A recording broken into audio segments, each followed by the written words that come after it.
Hello, today I'm going to talk about how you can fit large solar panels onto a small boat. Like this!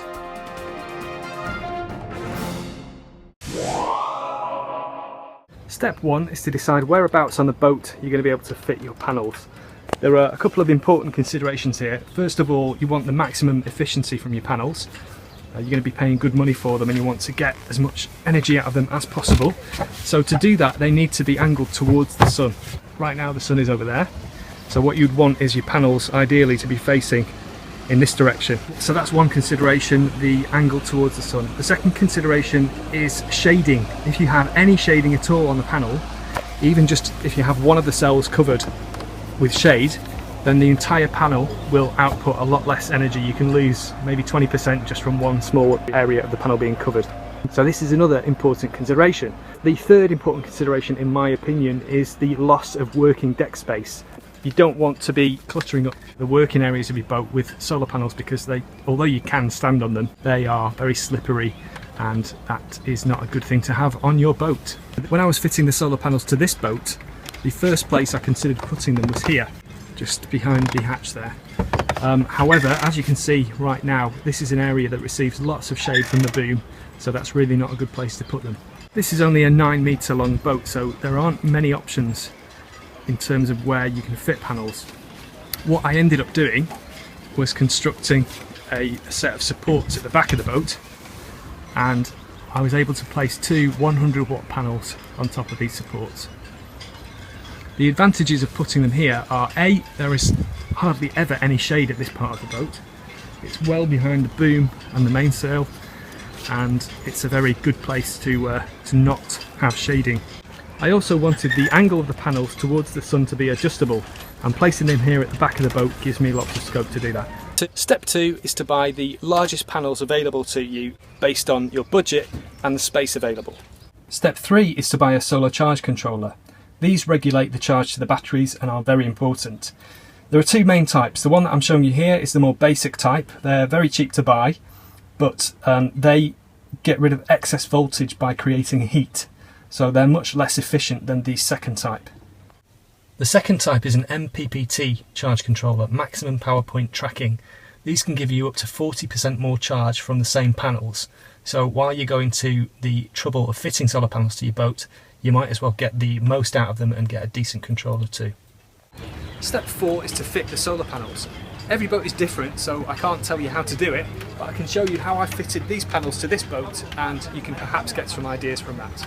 I've seen examples of solar panels being fitted onto a roll bar on the back of the boat, and I've also seen panels mounted on top of a pole so that they can be turned towards the sun. I've never seen a system like this, which is basically a combination of those two ideas in the same system. The panels are attached to the stainless steel supports by what is effectively a universal joint. This allows them to be rotated 360 degrees and angled towards the sun at whatever position it may be in at the time. They are then quickly and easily fixed into position by the 4 Dyneema ropes and 2 Jubilee clips. So let's say the sun is coming from that direction and we want to increase the output from our panels. You simply slacken the 2 Jubilee clips and then you can rotate the panel towards the desired position. You then reposition the Dyneema, tighten the lower Jubilee clip first,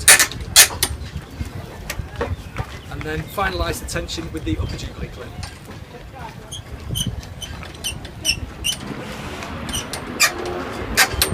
That's it, done. And these panels have been out in over 50 knot winds and they're very stable. I also use quick disconnect electrical connectors and a single Jubilee clip at the top of the pole, so if I do want to remove the panels, that only takes a couple of minutes.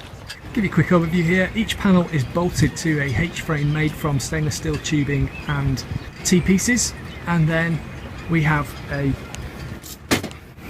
universal joint held on with a Jubilee clip. That drops down. We have a perpendicular bar running across with 2 30-degree T-pieces, and that just stiffens the whole structure. And then we have 2 bars running downwards, one that just rests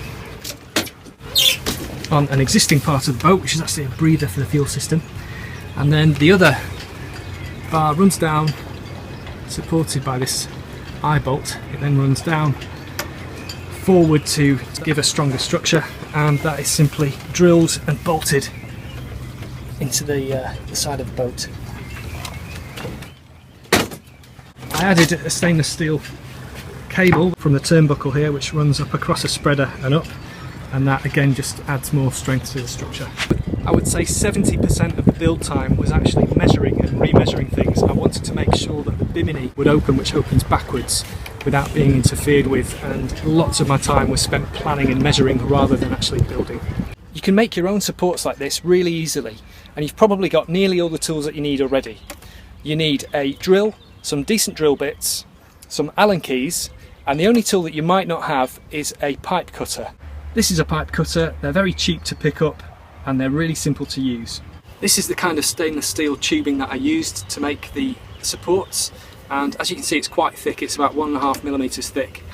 Now these pipe cutters, rather than using a grinder and annoying all your neighbours, you can get one of these pipe cutters and you simply apply a little bit of pressure and then you rotate the tubing. A bit more pressure, rotate, pressure, rotate.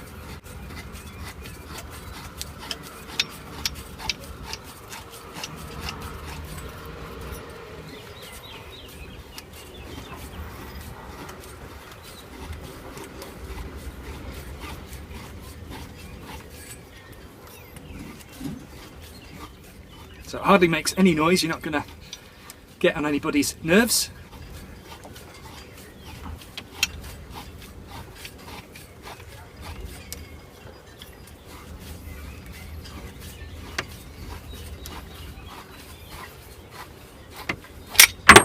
There you go, done. You can then deburr the tube that you've cut using this part of the tool.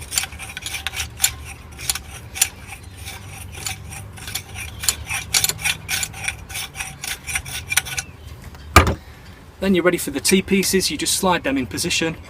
You get the positions for the holes for the grub screws, and then you just drill a small pilot hole for each hole, and then afterwards the grub screw goes in there, you screw it into the pipe, and that gives it a really good firm grip.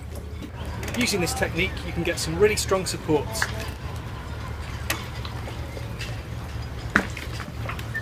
Step 5 is to run the cables and then make the electrical connections. On this design I left plenty of slack at the top of the panels for rotation, and then I drilled the tubular stainless and used it as a conduit to run the cables down, and then they exit the bottom here and then come up through into the inside of the boat. These are then connected to the MPPT charge controller, and on this system we also have an external display which shows the state of charge of the batteries, and it also shows the voltage at the panels and the charging that's taking place. So right now the batteries are 100% full, so at the moment the batteries are getting 13.6 volts and 1 amp, which is a very small amount. That's because the batteries are fully charged. This upgrade makes a massive difference to your boat.